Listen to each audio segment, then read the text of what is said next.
Hello, beautiful listeners. It's your host, Tembi. Welcome to Lifted, a podcast that pulls back the curtain on creativity, resilience, and the extraordinary moments when everything changes.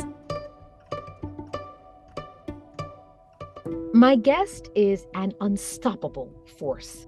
Chef Jenny Dorsey is an author, a speaker, and a graduate of Harvard University's Master's Program in Education. She specializes in using food for social good.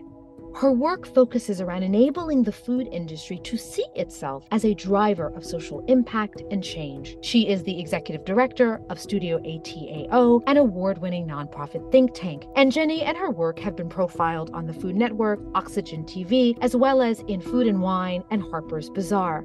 Our conversation was riveting. She shared how bringing vulnerability to her dining experiences and curating more meaningful, informed, and even creative experiences that confront the complexities and discomfort of food and identity is what she loves.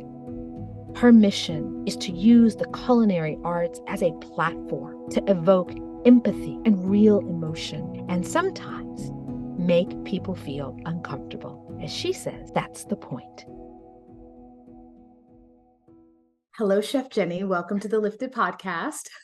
Thank you so much for having me today. I'm going to dive right in. I love to talk about people's origin story as sort of a way in to all things that they do in the world as adult people. So I know you were born in Shanghai, you were raised in Seattle. What did your parents do for a living? And was food a big part of your childhood? Yeah, so both my parents are PhDs in molecular and cellular biology, one and the other. So they were scientists. So growing up, I spent a lot of my formative years in labs. I feel like the smell of the lab is like permanently in the back of my mind, like the sound of like latex gloves snapping. They were doing a lot of research on cancer. So unfortunately, I had to see lots of mice and rats as part of that process. A lot of the like agitator for bacteria, like that was formative childhood memories. So as part of that, food was not really like, or I guess the food industry was not really a consideration in terms of like a career trajectory. It was always, oh, you know, if you really want to go into science, you could go into science. Though my parents saw a lot of academic racism in science, so they didn't always encourage me to go into the hard sciences, but they did encourage me to go into things like business or law. You know, the kind of classic sort of immigrant parent sort of idea of what success looks like. So food was a really important thing for community. Food was something to have fun with, but food was never a thought even of something you can actually make money doing or, you know, have a livelihood from.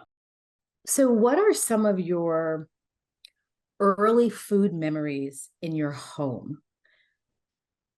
And, yes. and I'm thinking specifically of a story I heard you share. I think this is in your teen years, so this may be a little bit later, around the lunchbox. Mm-hmm. Yeah. So I think growing up, food was, as I said, it was definitely like an important thing to always have. It was a source of kind of pride and joy. A lot of times when we had potlucks, community potlucks, you know, all the aunties were having a low key competition on who made the best this or that, you know, who had leftovers at the end of the night. If, you know, if your plate had leftovers, like people didn't like it. So there was always that undercurrent where food was definitely a source of how people was able to show parts of their character to others. My mom, being a scientist, had always been more interested in baking. I think the scientific methods of measuring things, weighing things really appealed to her. She's a great savory cook as well, but I think like she always gravitated towards that. So making things like cold mung bean noodles, which had very exacting requirements, I think she could really, you know, show her abilities that way. So that was very cool to see, even though I might not have processed all of what I just said until later in the years.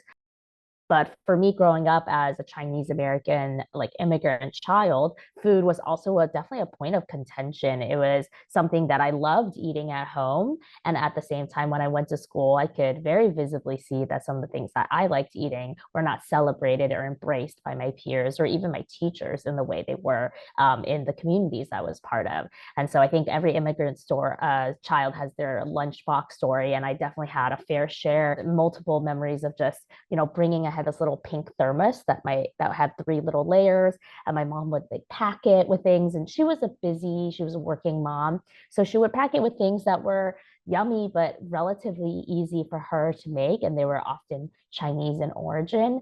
And people would say like, "Oh, that's gross," or you would hear all of these really negative feedback from your peers. And it's so heartbreaking because even though I knew I liked this food, I love my mom's pork belly, I love it, like mustard greens and rice, you love it at home, but you feel embarrassed or ashamed to love it out loud in public.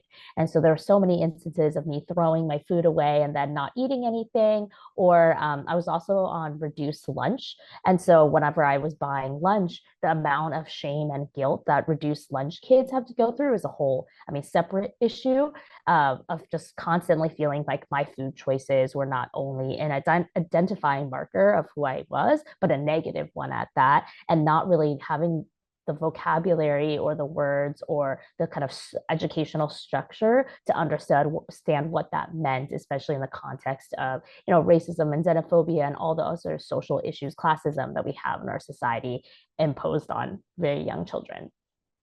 A part of what you shared reminds me of the concept of duality, in that sense of I can enjoy this at home and it is loving and it is nurturing and it is giving and it is generative in all the ways. And yet I walk out of my door and that same thing takes on a whole new quality. And now I reject it. And I know many people, not just immigrants, but African Americans right. America asks us often to walk that path of like, there's what you do and then there's what you do. So your mom mostly cooked at home. Is that correct? Yeah. Okay. I'm assuming then if they were talking about sort of the traditional trajectory of like lawyer or become a doctor or go into business, it wasn't a career in the culinary arts, in the food, in the industry that is food. Was that on your radar at all as a child?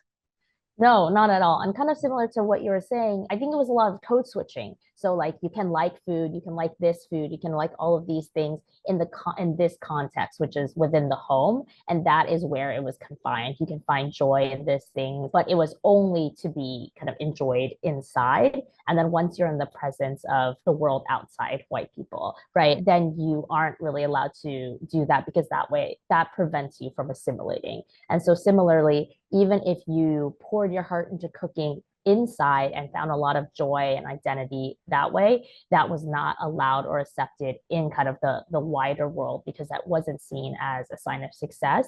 And in particular for I think my parents, it wasn't seen as what they wanted as the goal for all this sacrifice and hard work for themselves. And there's an unhealthy amount, I think, of transference of their own desires onto their child. I'm an only child, and they're working through that. I think a lot of parents in general, not just immigrant parents, but parents in general, are working through extricating their identity from their children's identity. I mean, it's a process, and my parents definitely struggled with that. I remember asking my mom when I was probably my late teens, what she wanted to do if she weren't a scientist. And she said, I have no idea. I've never thought about it because she didn't really feel like she had an option. She only could do this one thing that could get her out of the country into safety and have a stable enough life.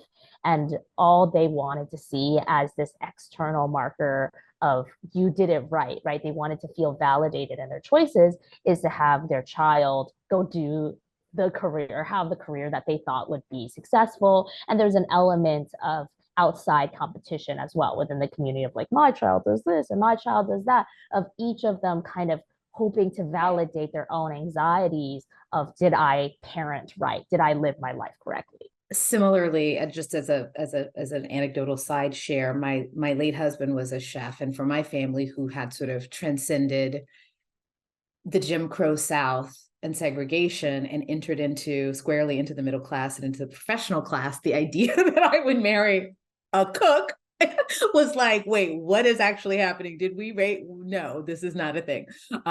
So I understand that, and I appreciate you sharing that, because I think it is not an uncommon thing, the classism around what professions are deemed successful or worthy, or, and those are things that children deal with in this country. That is a part of the classism that's embedded in America. So I thank you for sharing that. I know that you worked in management consultant in the fashion industry. I know that you entered Columbia for an MBA. And I know that there was a moment when you were like, this is not my path.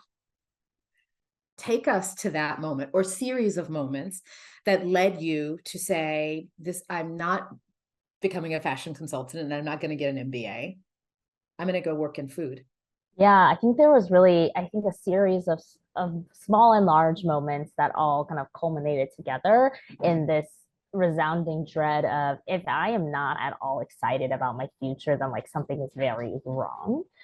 So I went into management consulting right out of college. It was kind of seen as the sexy thing to do. And I went to college in Seattle. So being able to land a job right out of college in New York was like, oh, so glamorous, and I was very much fixated on this idea of, oh, I want to have this perfect LinkedIn profile. I want to be fashionable all the time. I want to, look nice and be thin. Being thin was also a very big part of that.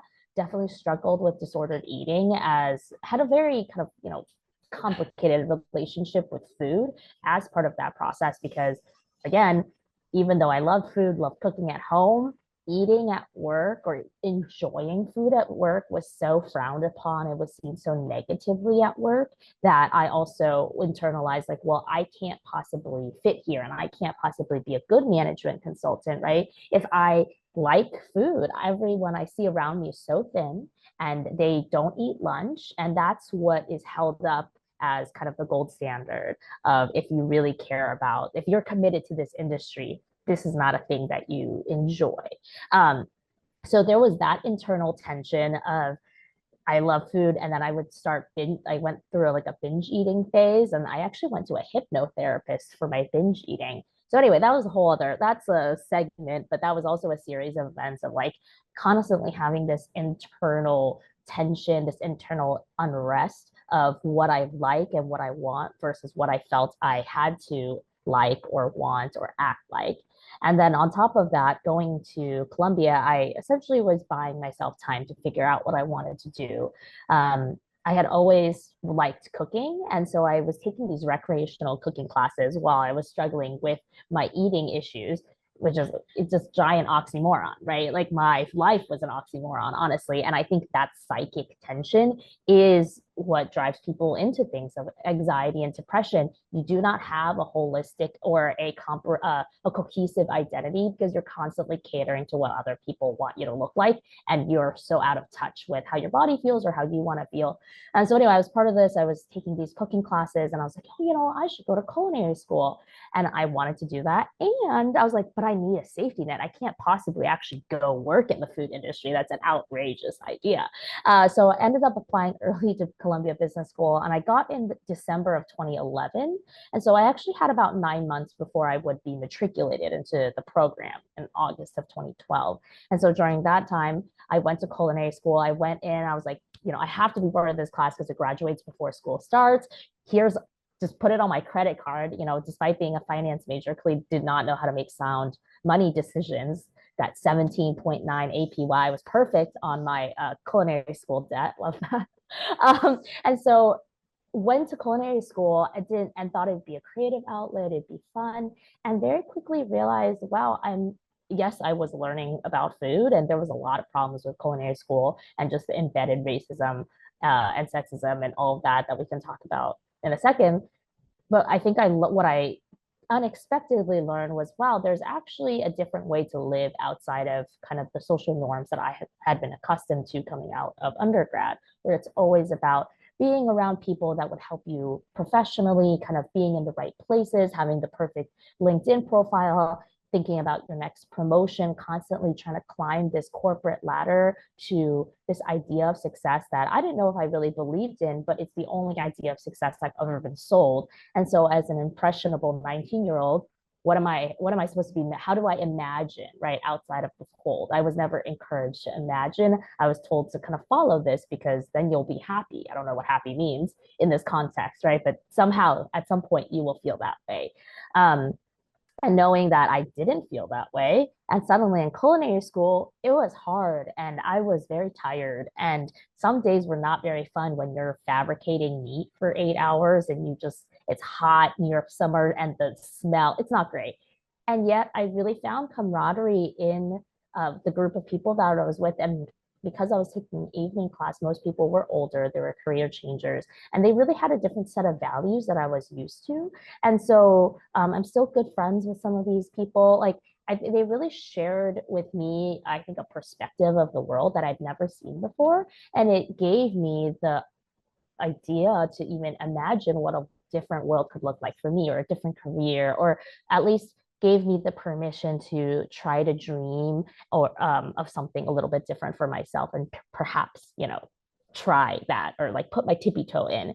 And so I graduated culinary school 3 days and that before I started at business school. And I think the stark juxtaposition of those two things also very much reinforced in me this like corporate environment, this constant kind of, what is the right word, this kind of like when you're like trying to see like one upping one another, is not what I wanted to be part of. And it's also not the way I wanted to interact with the world or build relationships anymore.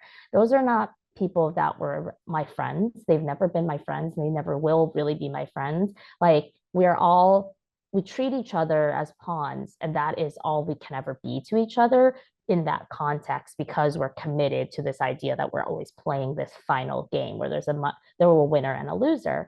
So that all kind of pushed me to like, I need to leave. I need to at least give myself the permission, the opportunity, and chance to explore something different and see what might happen. And I don't know what might happen, but it was an opportunity to finally feel like I had some semblance of control in my life. Your share just solidified for me.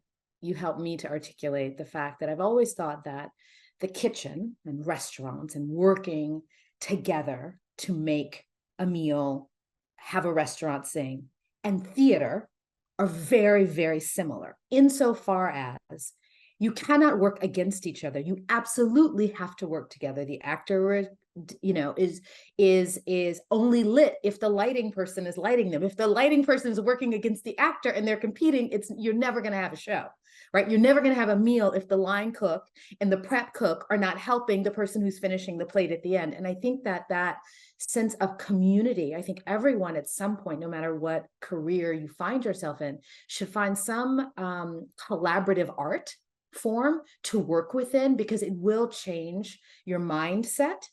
And you can bring that into a traditional corporate environment and hopefully change it and better it.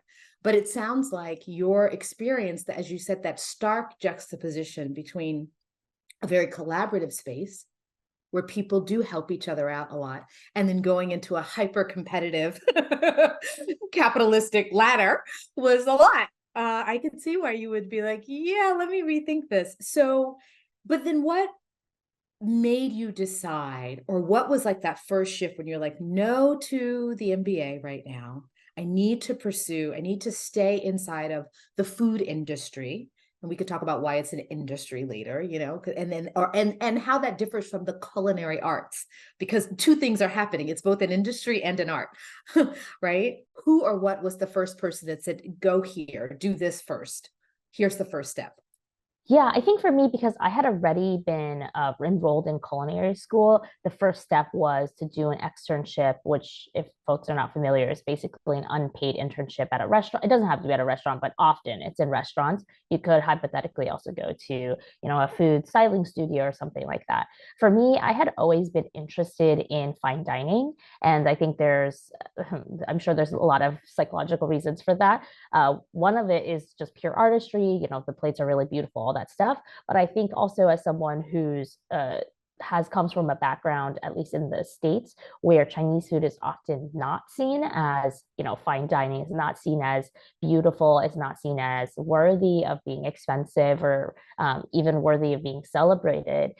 I wanted to know what was in these fine dining, like what is happening? How is this food that is being cooked there so special or important or differentiated? Like, what's their secret sauce?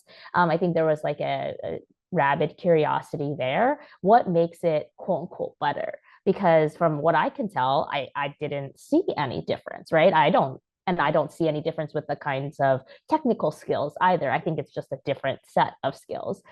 So I went into fine dining and learned a lot. Like, there's a lot of cool things happening in fine dining, and just kind of this idea of how to constantly encourage your diners to want a little bit more. So one of the best things that I heard the pastry chef at Atelier Cran say was, we were kind of tasting a dish and talking about the portion size of the dish.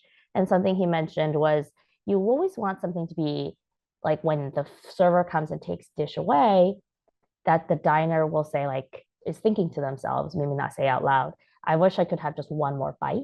So there's like a kind of a sense of longing of, as the chef, it is about making the food, executing it consistently, making sure it comes at the right temperature, at the right time.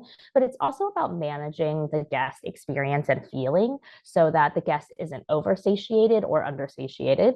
They're not too drunk, they're not too whatever it is, but that they're always a little, like, they're always like thinking, longing for a little bit more, so that you're kind of on their mind, that they will remember that experience with a great fondness, and also not be able to necessarily replicate or recreate it. So it kind of has an aura of mystery to it. So there was a lot of, I think, that sort of, it's hard to pinpoint what exactly it is. It's all the culmination of the little things that makes fine dining special, or good fine dining special. So that was a really important experience for me. But then at the same time, you go into an industry where you see people are working for free, they're mistreated, they're working long hours, a lot of folks are undocumented, and there's no way that restaurants could make money. Most restaurants could make money otherwise.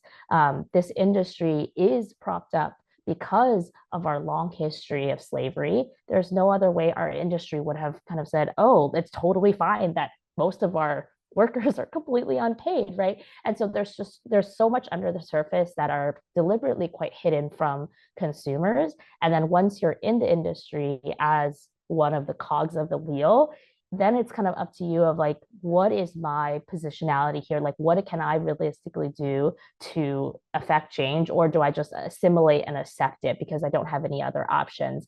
And it's a lot of, you must have a lot of privilege to say, I don't like this and I want to do something about it. Because for many other folks, there's no chance, there's no real opportunity for them to do that. If they were working multiple jobs and they're just trying to scrape by and provide for their kids, they don't have the time or the luxury to say, you know what we need to do? We need to organize our workers together. We need to write a letter to management. We need to do all these things. That they see this as the system, they're presented with the system, and they feel, okay, I just have to accept it as is. So that was also something that I was grappling with as a very young stage, is, where do I fit? Do I just want to keep my head down and kind of figure out how to work within this little nightmare that unfortunately I'm in now, making, $9 an hour peeling mushrooms? Or do I want to do something? And if I'm going to do something, what realistically does that even look like? There's so much to unpack in what you said. And again, the history of restaurants in America, not being the least of it. And I think more people should sort of begin to understand and what that means, and that whole conversation, and how it affects labor, and the concept that we consider people in the restaurant industry, quote unquote, unskilled laborers. And yet their work is like the most essential. How is it unskilled and essential? But so here you're in this fine dining experience, right? As in your stage, and you are seeing the sort of way in which they're creating longing for the consumer, for the customer, which always means keeping them slightly unsatisfied, which has echoes of capitalism and consumerism, right? Just you always want just a little bit more. Just you're never quite satisfied, right? Keeps you coming back. That is a very specific concept and model and way of being, whereas many cultures, food is to satisfy.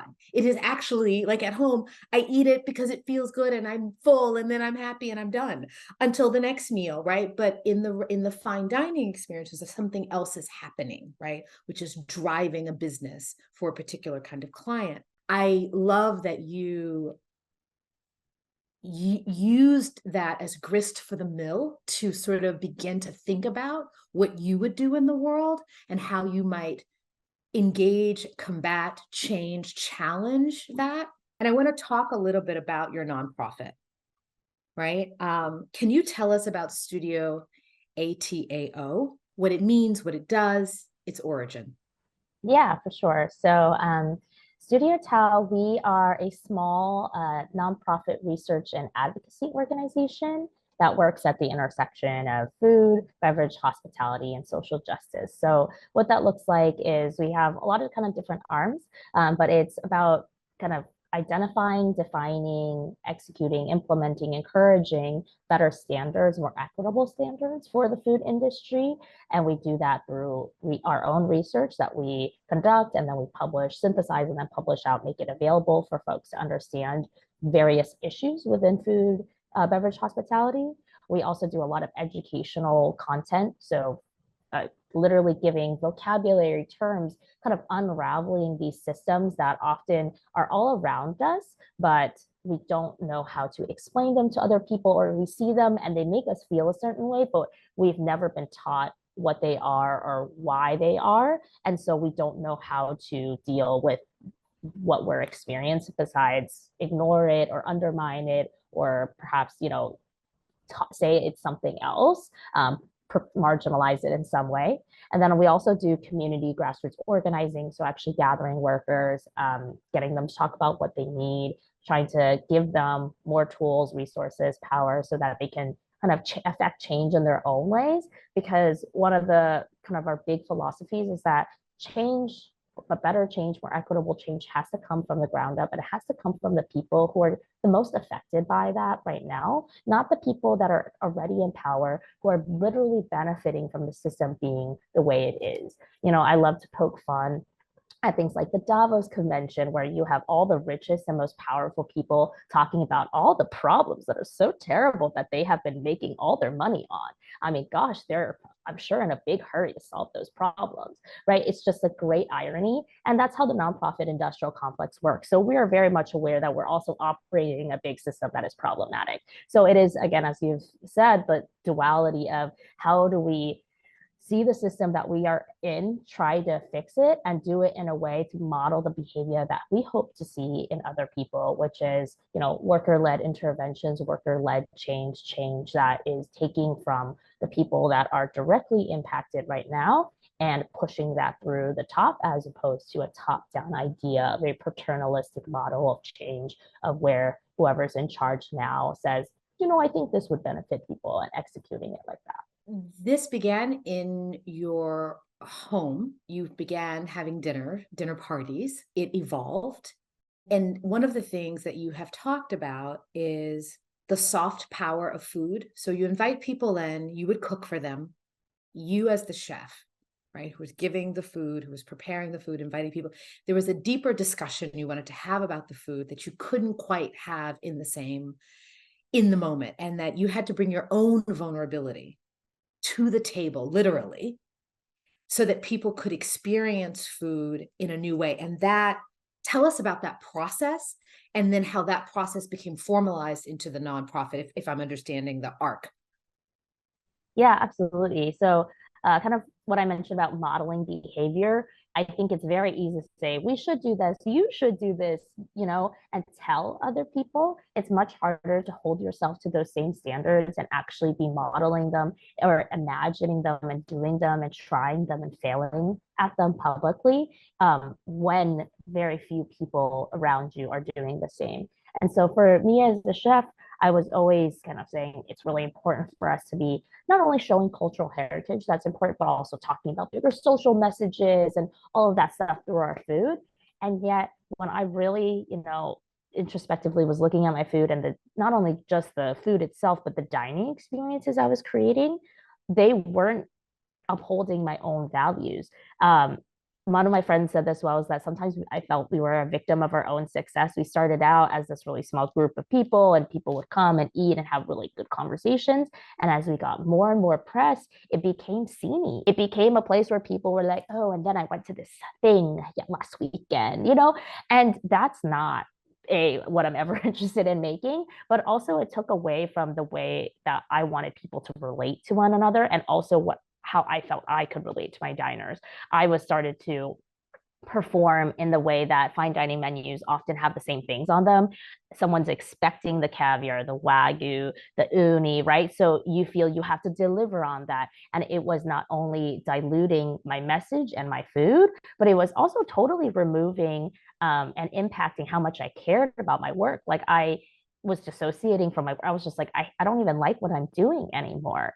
I don't want to cook for these awful, mean people that, one person came up to me and said, food was great tonight, chef, but this one server, she didn't smile all night. Like, I don't want to cook for people like that. You can't pay me enough to cook for someone like that. And so that was really ruining many things. I'm sure the dining experience, and then also my experience. So it took me some time to think about how I wanted to radically change up what I was doing.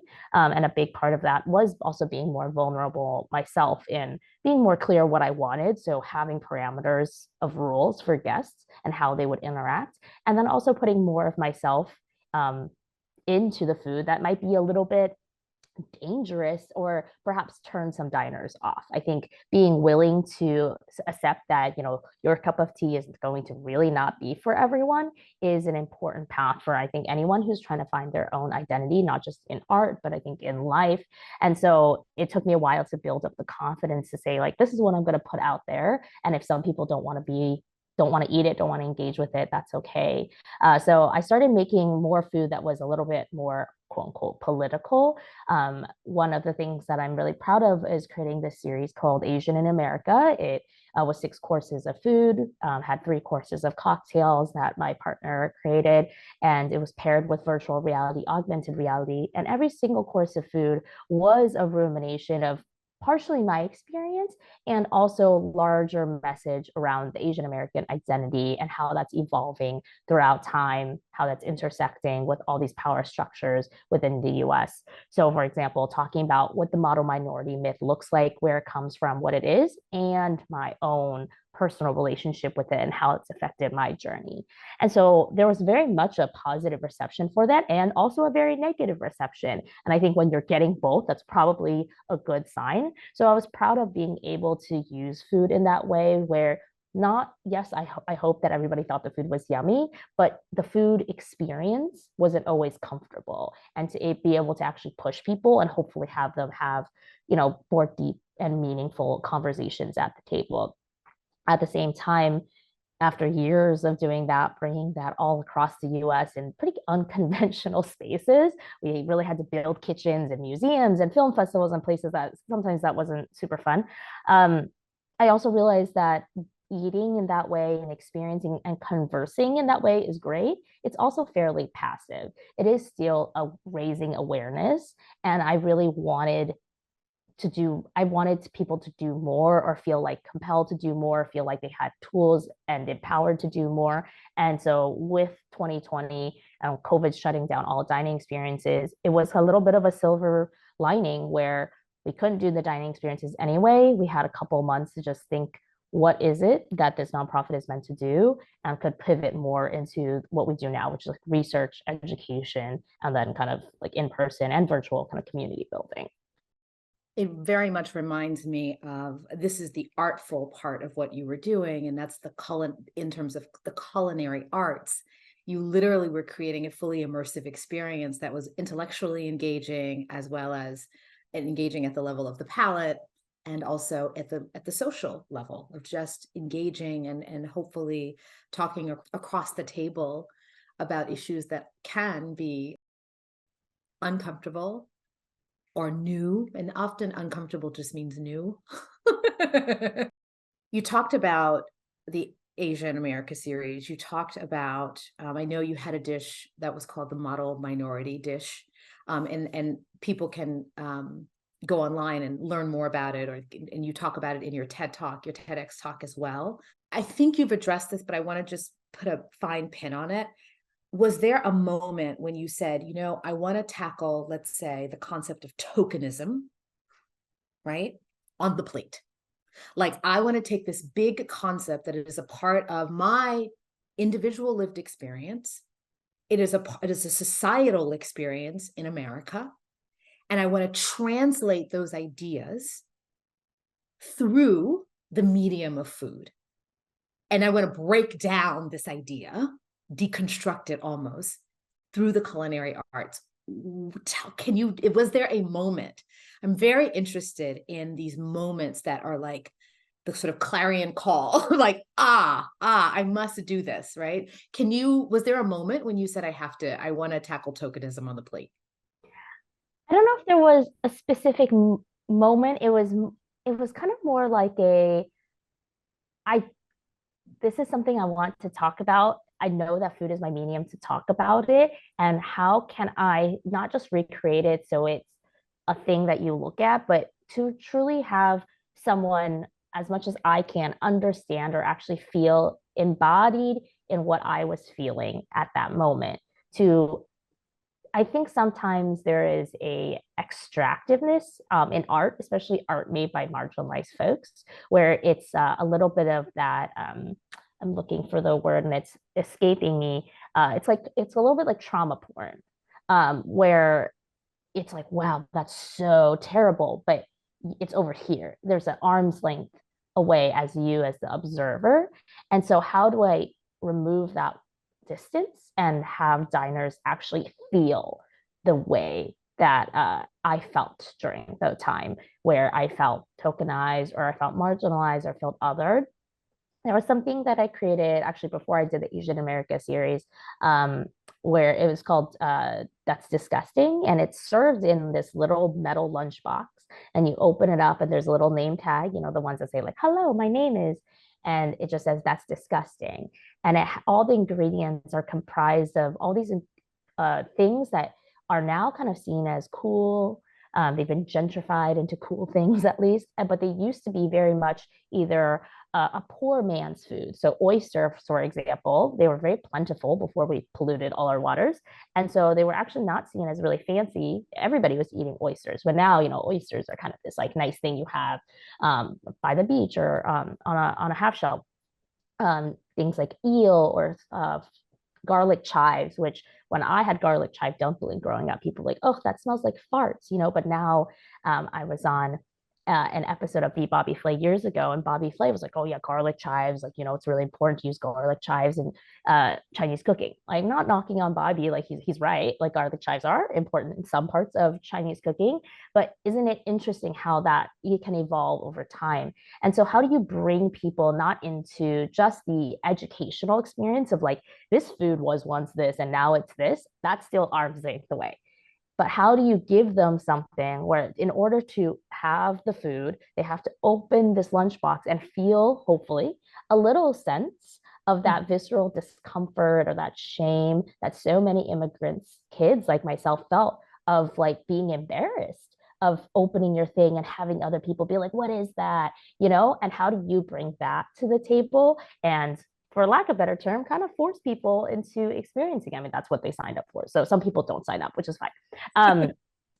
But yeah, so like that was kind of like the genesis of a lot of how I think about creating food is how do you develop a relationship with your diner where it's not just I speak to you and you speak back to me, but I am really involving you. I'm really immersing you. I'm really embracing you, because sharing that is an act of vulnerability. And I think acts of vulnerability are of love, ultimately.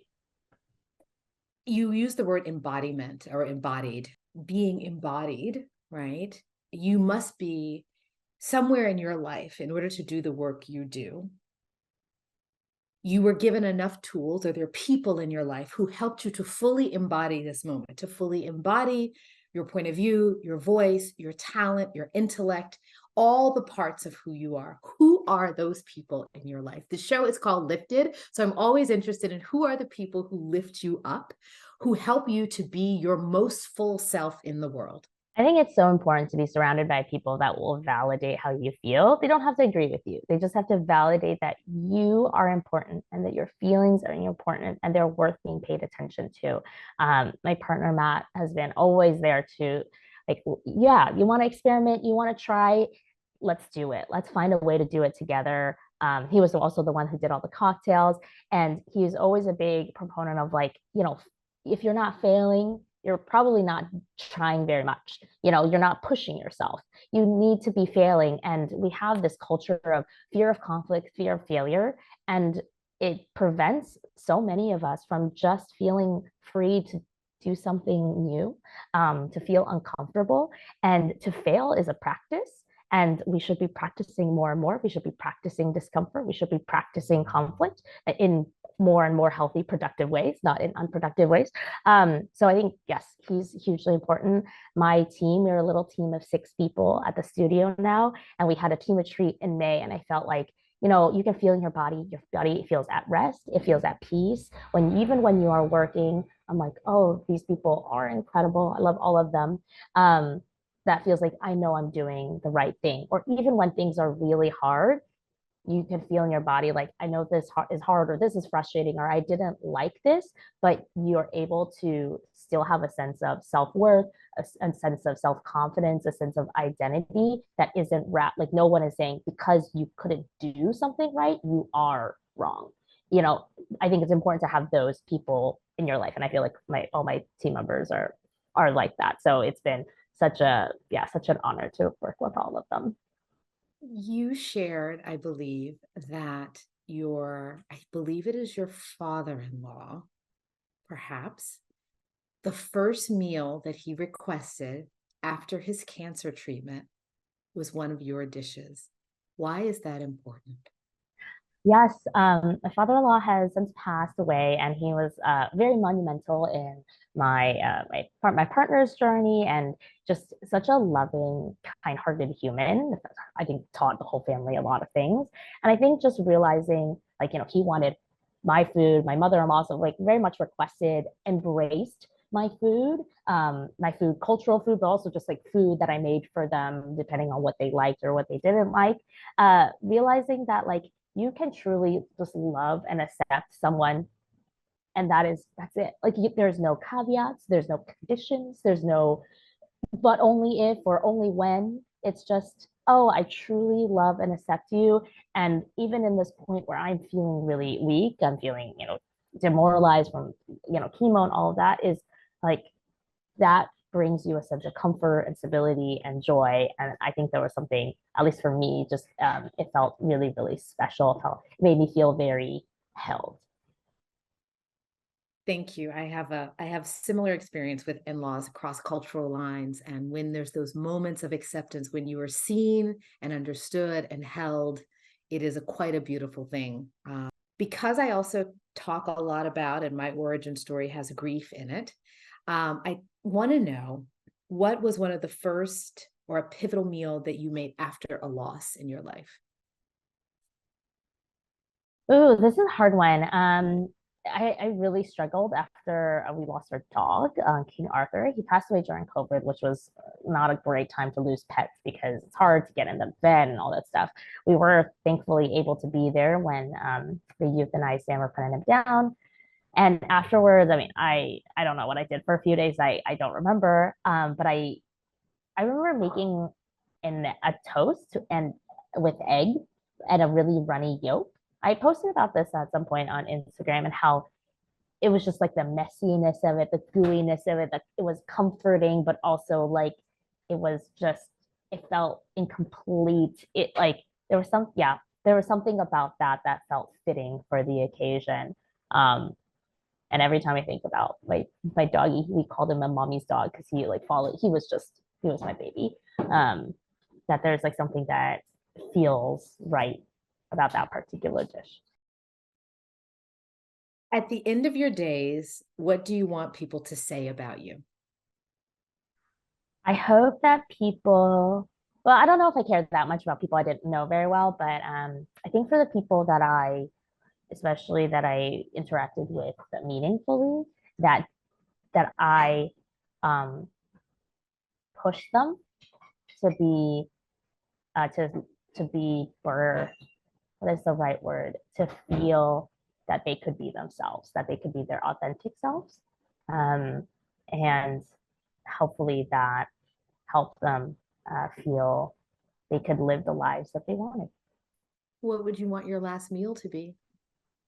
Oh, this is a tough one. I struggle a lot. I whiffle waffle back and forth a lot. I used to always say juicy soup dumplings, which would I think would of course be a great last meal. But I think I'm gonna stick with I would just want a little bowl of like really fancy short plain white rice, probably like from Japan. There's like some really nice rice growing regions of Japan.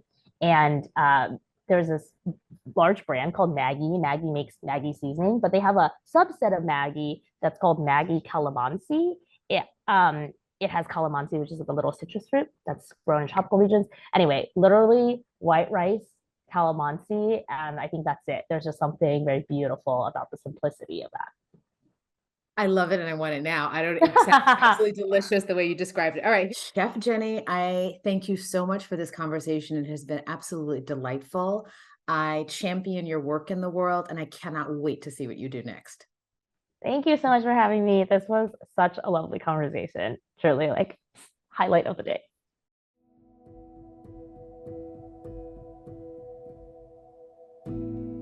Lifted is developed, written, and produced by me and my one-woman producing team, Celia Cates. It is edited by Jamie Moss. Thank you for joining us. Stay tuned for our next inspiring episode.